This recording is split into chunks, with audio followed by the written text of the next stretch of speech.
আসসালামু আলাইকুম। কেমন আছেন সবাই? আশা করছি ভালো আছেন। আমি আল্লাহর রহমতে ভালো আছি। তো আজকে জাল দিচ্ছি গুড়। এই গুড়ের সাথে সবাইকে ঈদ মোবারক, ঈদের শুভেচ্ছা। তো গুড় জাল দিয়ে কি করব সেটা আপনারা একটু পরেই দেখতে পারবেন। গুড় জাল দিচ্ছি আঠা আঠা হলে, তারপর এটা দিয়ে হচ্ছে পিঠা জাল দিব আর কি। ওই দিন আপনাদের সাথে শেয়ার করছিলাম যে গাজীপুরের ঐতিহ্যবাহী ফুল পিঠা, শিরিষ পিঠা, পাতার পিঠা, ঝাঁকানাকা পিঠা এগুলো তৈরি করছি। এই তো সবগুলা পিঠা ভালো করে তেলে ভাজা এবং আর বাকিগুলা হচ্ছে রোদে শুকানো সিদ্ধ করে। তো সব কিছু একদম মোটমোটা কটকটা করে শুকানো হয়ে গেছে। এখন হচ্ছে এগুলা তেলে ভাজবো, আবার তেলে ভেজে এই গুড়ের মধ্যে হচ্ছে ডুবাবো ফুল পিঠাগুলা, আর বাকিগুলাতে হচ্ছে চিকন করে দিব। তো এখানে কড়াইতে তেল গরম হয়ে গেছে, এখন পিঠাগুলো ভেজে নিব একে একে। এই তো এখানে অলরেডি 3-4টা পিঠা ভাজা হয়ে গেছে। এগুলো আর কি নুসাইবাকে আগে দিব।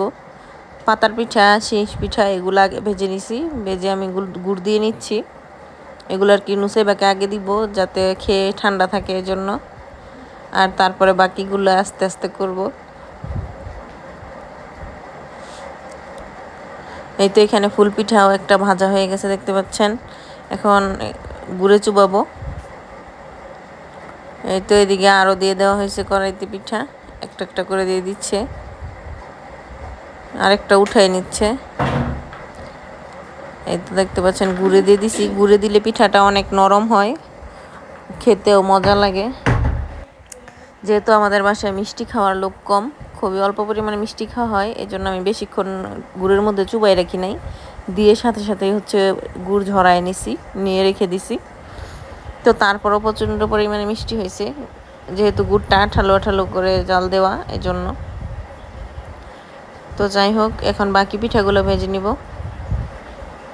বাকি পিঠাগুলো ভাজা শেষ, তারপরেই তো শীষ পিঠা ভাজতেছে। দেখতে পাচ্ছেন খুবই সুন্দর করে ফুলছে, রোদে ভালো করে শুকানো হয়েছে। তারপরে আমি সবগুলোতে এরকম করে গুড় দিয়ে দিচ্ছি, ছিটাই ছিটাই অল্প অল্প করে, রসি রসি করে, যেইভাবেই বলেন। তো যাই হোক, এবারে আমাদের পিঠাগুলো খুবই ভালো হয়েছে। পাতার পিঠা বলেন, শীষ পিঠা বলেন, ঝাঁকানাকা বলেন, সবগুলা পিঠা। ওইদিকে আমার মা আরও ভেজে নিচ্ছে। এই তো ঝাঁকানাকা উঠাই নিল একসাথে 2টা। এই পিঠাগুলো একদম মমের মতো নরম, খুবই সফট হয়। আপনারা অবশ্যই ট্রাই করে দেখতে পারেন, তাহলেই বুঝবেন। আমাদের এখান থেকে তো আর আপনাদেরকে খাওয়াতে পারবো না।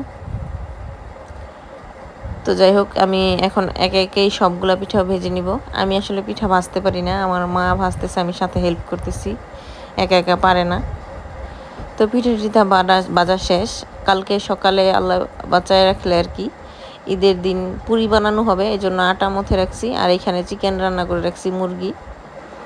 আবার একটু ভাত দিয়ে নুসাইবাকে খাওয়াই দিছি, এজন্য অল্প, আর সেমাইয়ের জন্য দুধ বের করে রাখছি।